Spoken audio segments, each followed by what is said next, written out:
have an idea for a journal spread that requires me to go outside. So we're gonna go on a little adventure. Plop in the lippies. I think I'm gonna like put on Parisian music or something that makes me feel like I'm taking a walk in Europe. You know, just really go into all the whimsy. All right, let's head out.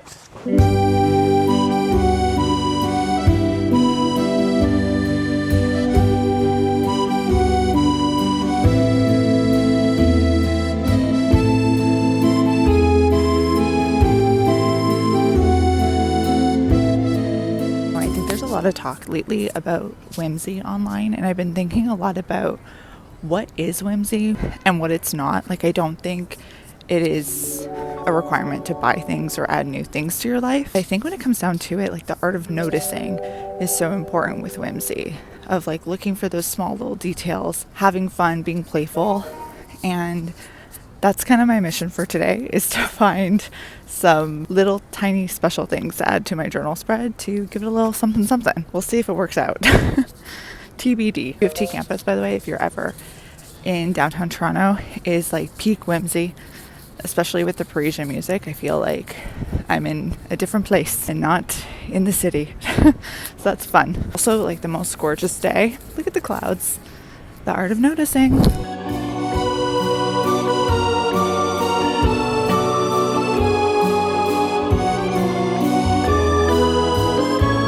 These are the petals that I'm looking for, but I kind of want ones that are a little bit whiter. These look like they're almost done their bloom, or they're just beginning. Unsure. I'm not very confident in my knowledge of cherry blossom trees. That right there is what I'm looking for.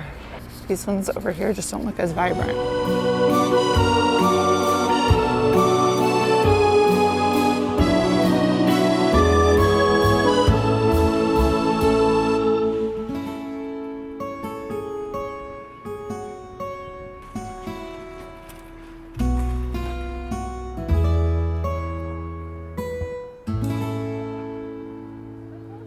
Cherry blossoms are definitely here. This is exactly what I wanted to find. I wanted to pick up some petals that have fallen on the ground, which they're everywhere here. And I think they're gonna make for a really great add-in to a journal spread. I've got my petals in here, and I have my little red journal. We're opening it up to May's reading tracker. Ta-da! First thing I have to do here is rip a corner of the page. Okay. There it is. And now I need packing tape. Oh, see, you gotta be careful because fingerprints.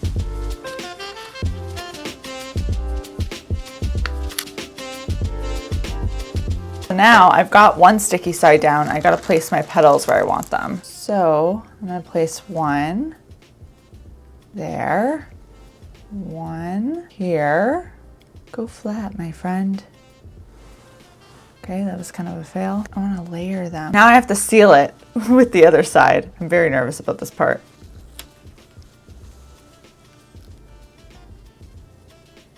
I think I did it. Now I just need to trim. Okay. It looks like a little see-through window. I love that. For the rest of the page, let's figure that out. More ripping is happening. I think it'd make more sense to add this to the next page so that when you flip it over, the petals pop out. Perfect. I'm gonna mirror it on the other side. My journal is definitely a spot where I just kind of like to lean into, I guess the word is whimsy, just doing things for the non-seriousness of it all. There are no rules here, and that's what makes it a joy. I feel like it's too much. What do you think? It's too much, darling. Maybe like that. That works. I'm a fan.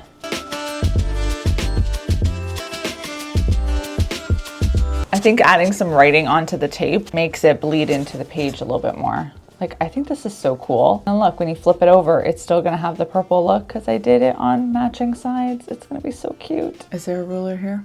No. Am I gonna freehand it? I fear I will. And there you have it. Very quick reading spread for May, but using a technique I've never done before. I've never had a see-through window like this. So that's cool. I always like trying new things in my journal. For someone who has been journaling for over a decade and making like creative spreads like this, it is always shocking when something pops up that I like truly have never done before. This is a pleasant surprise. The last thing I really want to do on this spread is inspired by me watching Legally Blonde this week, a rewatch, sorry. I'm going to take this functional fragrance face and aura mist that Sage had sent to me about a month or so ago. And I'm going to do this.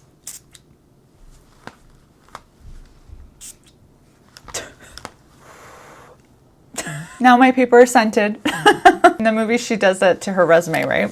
Why can't we do that to our journals? So I'm just gonna let that sit for a second because it did penetrate some of the paper. We do have some wet spots. Yeah, that's nice. That's original. Also something I've never done in my journal, I don't think. I love having free will. Let me just say that. I'm also gonna put this on myself. Illuminate. This is actually a really great idea if you're still looking for Mother's Day gifts, just saying. It has been a gloomy, rainy day all day, and it's that time of the month. So all roads lead to me wanting a comfort meal. And honestly, I could be convinced right now to do takeout because I just don't really feel like cooking. But I'm going to do my own easy comfort meal at home. And I think it's going to be better than anything I could take out. And it's still super duper easy. The star of the show is going to be a grilled cheese, but I'm going to elevate it with one ingredient. And that is sun-dried tomato pesto sauce. So you just do this as like a layer in between your cheese and the inside of your bread. Sandwich it together, mayo on either outside end so that I'm using that on the pan to keep it from sticking rather than butter. That's another hack to kind of elevate your homemade grilled cheese. And it's going to be fabulous. I'm also going to make a salad, a really quick salad, but how am I going to elevate it? I'm going to add an apple, because apple in a vinaigrette, oil vinaigrette salad is just scrumptious. It screams spring, summer vibes. I used to be a takeout Friday night girl every week consistently. Like that was my takeout night. If I was home on like a Friday night, that's what I would do. And I've completely cut that out because there's nothing worse than having a meal that's mildly cold and eating it and then spending all that money and realizing like that you didn't really enjoy it as much as you thought you would. Not to say that there aren't times where like, oh my goodness, when I order takeout for sushi, I never regret that. That's a great time. That doesn't mean I still don't have like a comfort, treaty, indulgent meal that I'm excited to have because I want to make sure like I'm still having the experience.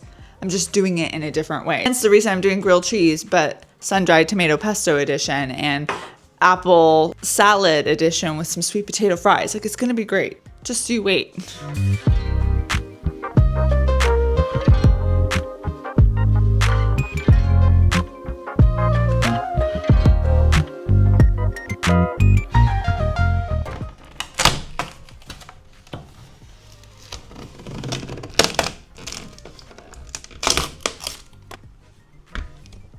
Okay. This part terrifies me.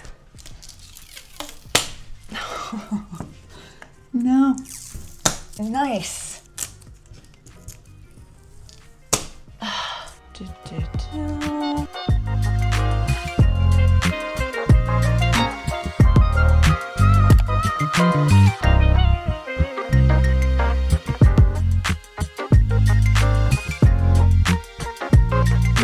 Oh, that's gorgeous. Wow, wow, wow, wow, wow. Okay, flip her around.